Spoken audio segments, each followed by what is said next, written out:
Comment concevoir des affiches publicitaires destinées au grand public, c'est l'objectif de cette vidéo. Chers futurs experts graphistes, sentez-vous saluer et restez scotchés jusqu'à la fin de cette vidéo si vous désirez connaître toutes les mesures à prendre et techniques à approprier pour concevoir une affiche publicitaire destinée au grand public. Mais avant de commencer, si vous êtes nouveau par ici et que vous aimez l'infographie, je vous invite à prendre juste une seule seconde pour vous abonner afin de rester toujours notifié lorsque nous publions des nouvelles astuces, car ici on partage les tutos pour infographie. Dans cette procédure, nous irons de la configuration du plan de travail dans le logiciel Adobe Photoshop à la présentation du mock-up du produit fini de notre plan.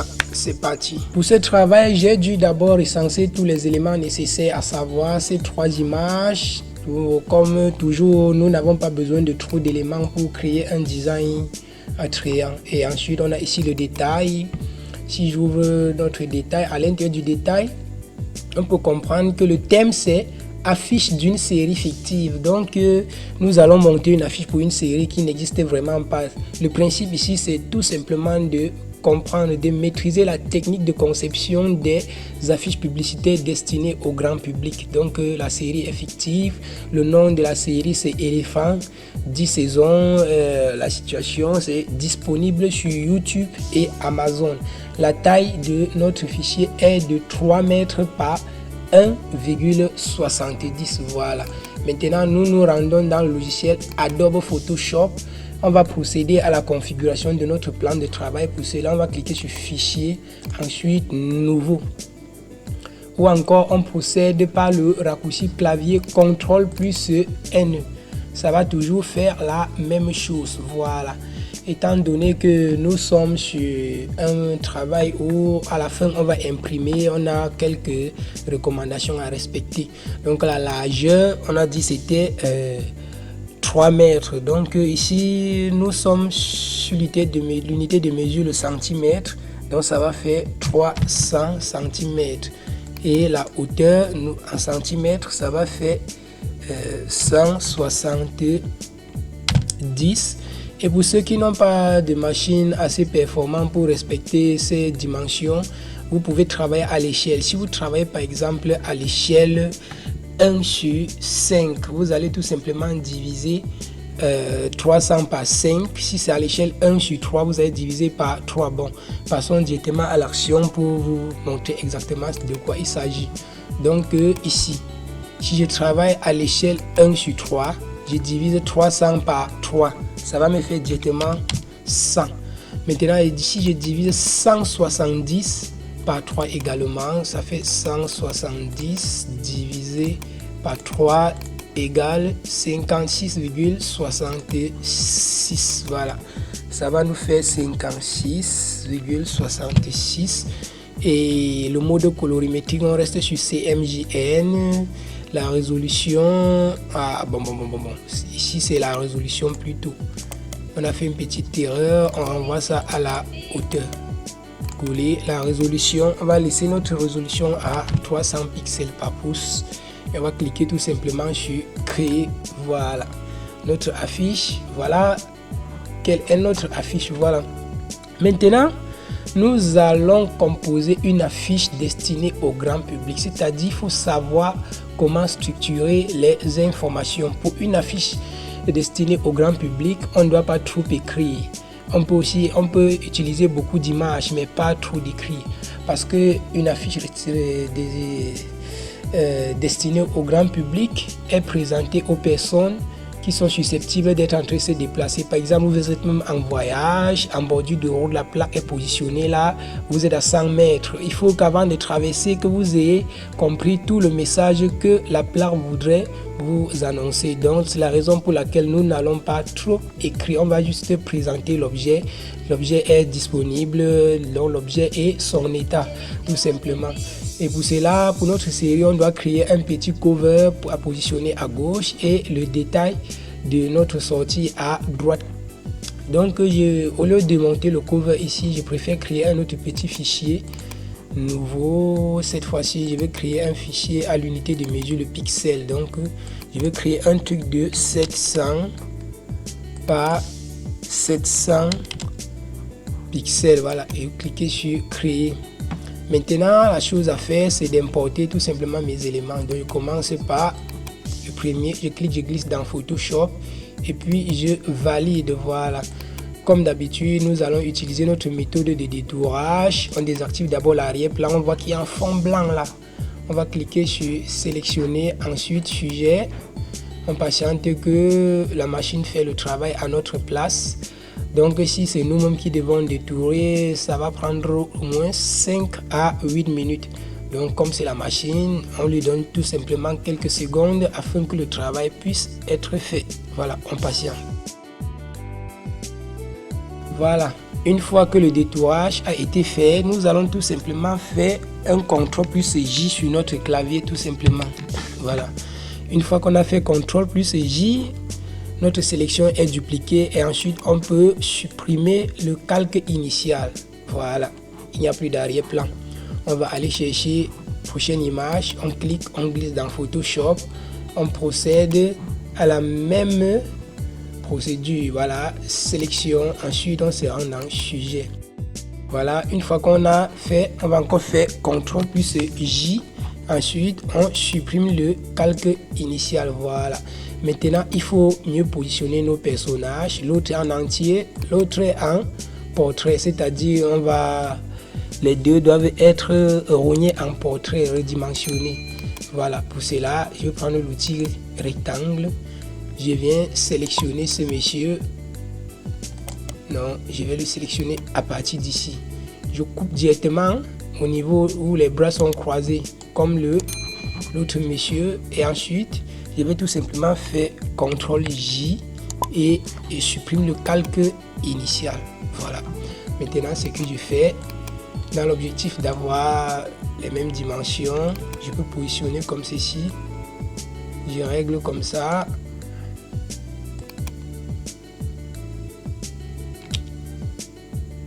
Voilà. Je pense que nous avons à peu près la même chose. On va positionner tout simplement comme ceci. On valide. On va sélectionner celui-ci. On va faire CTRL plus T.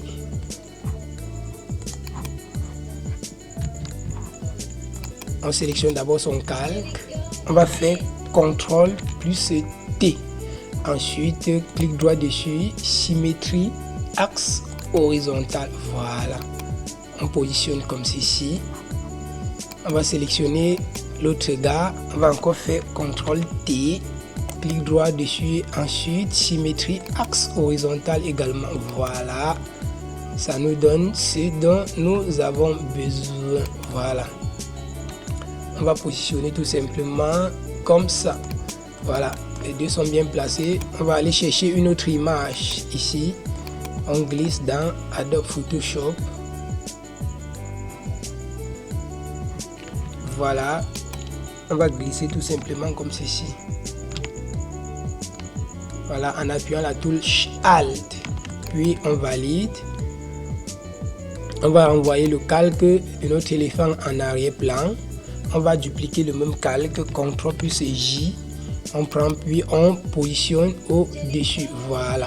Maintenant, nous allons ajouter un masque de fusion. On va ajouter un masque de fusion. Ensuite, appliquer un dégradé. On sélectionne le masque de fusion. Dégradé, on clique tout simplement là. On glisse vers le bas.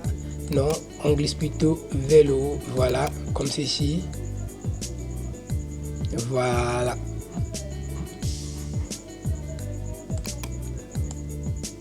Voilà.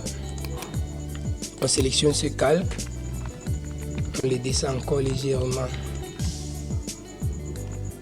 Celui-ci. Il faut qu'on voit mieux notre éléphant.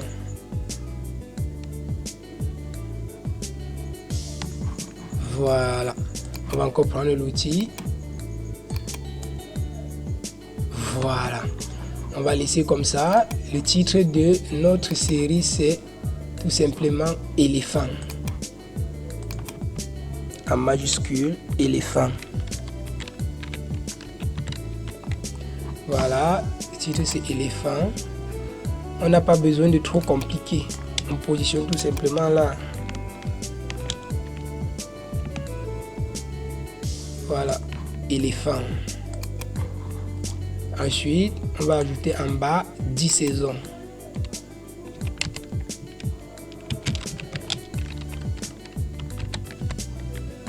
Voilà, 10 saisons. Éléphant, 10 saisons. On va positionner tout simplement comme ça. On n'a pas besoin de trop compliquer notre affichage. Ensuite, on va tout simplement dans les calques, clic droit, ensuite aplatir l'image. Aplatir l'image. Ok. On va maintenant le transporter dans notre plan de travail. On positionne ainsi. Waouh. C'est un peu plus minuscule, mais étant donné qu'on a fait avec une haute résolution, ça va aller. Voilà.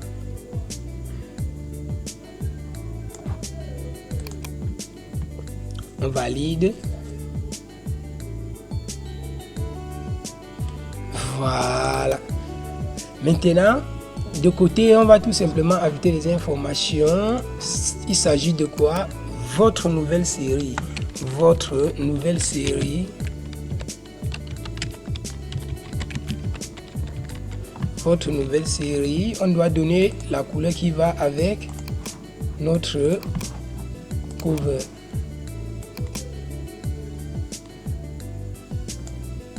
Une fois, on va agrandir comme ceci.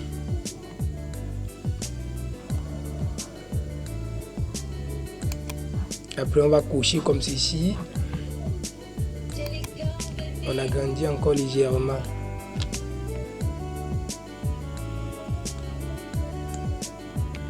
Voilà, votre nouvelle série. On positionne bien. On va sélectionner. On revient, on cherche une police qui est assez cool.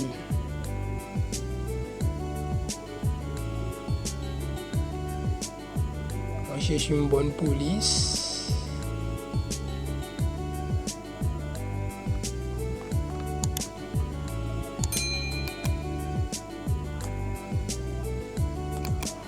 Voilà votre nouvelle série.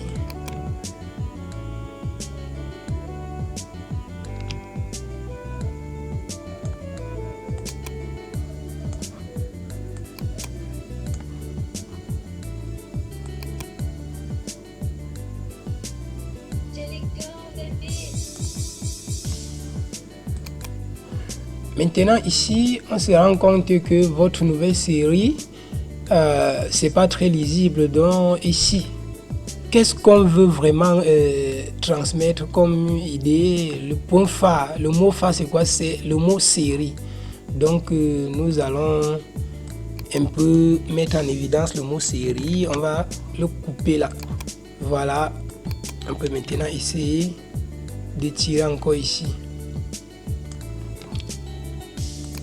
Voilà, maintenant on peut ajouter ici série.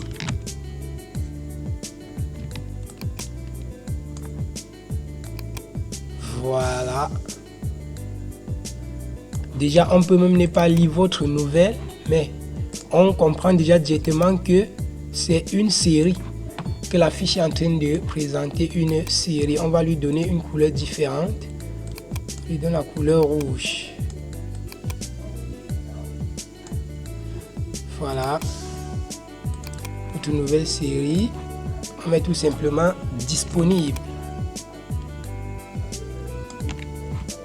On modifie disponible.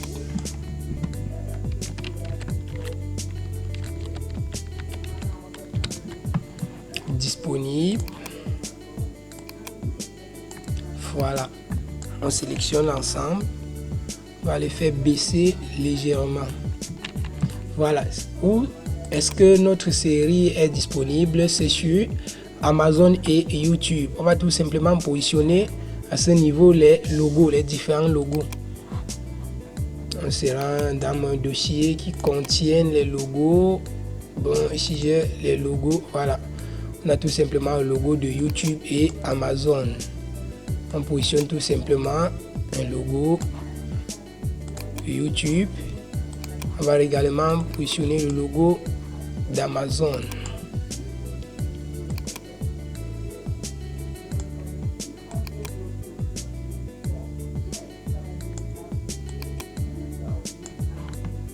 Amazon. Si c'était aussi disponible, on pouvait aussi ajouter Netflix. Voilà. Déjà, vous voyez qu'on n'a pas à compliquer la fiche. Tout simplement, ceci est lisible à distance. Donc, à partir de 50 mètres même, avant de traverser la plaque, l'interlocuteur peut déjà deviner ce que la plaque est en train de vouloir nous expliquer. Et je pense que c'était tout pour ce tutoriel. Si vous avez des difficultés, posez en commentaire et n'oubliez pas de liker également notre tutoriel car ça nous fait du bien, ça nous encourage, ça nous motive à créer davantage de contenus pour vous soutenir également dans votre formation en infographie. Je vous remercie également et n'oubliez pas aussi de vous abonner car ici on partage les tutos pour infographie. À la prochaine dans un autre tutoriel. Je vous remercie. Ciao, ciao.